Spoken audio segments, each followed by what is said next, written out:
This program sponsored by SS Gold Work.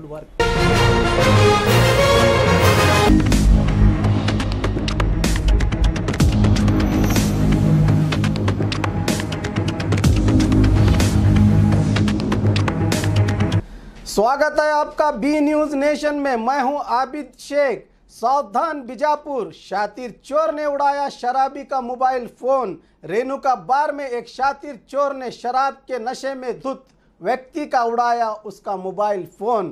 किस तरह ये चोर शराबियों के नशे का फायदा उठाकर कर ली चोरी, ये घटना की पूरी वारदात कैद हुई सीसीटीवी में। कितनी चालाकी से उड़ाया मोबाइल फोन, देखिए।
जनता कब अपनी जिम्मेदारियों को समझेगी? यहाँ होश में रहने वालों के साथ क्या क्या होता है। शराबियों के साथ होना कोई बड़ी बात नहीं। आखिर कब जनता जागरूक होगी, तब ही ऐसे वारदातों को रोका जा सकता है। क्या पुलिस इस न्यूज़ के देखने के बाद हरकत में आकर इस शातिर चोर को पकड़ेगी? इसमें जनता का भी सहयोग जरूरी है। ये किसी के साथ भी हो सकता है, सावधान रहिए। और खबरों के लिए देखते रहिए बी न्यूज़ नेशन।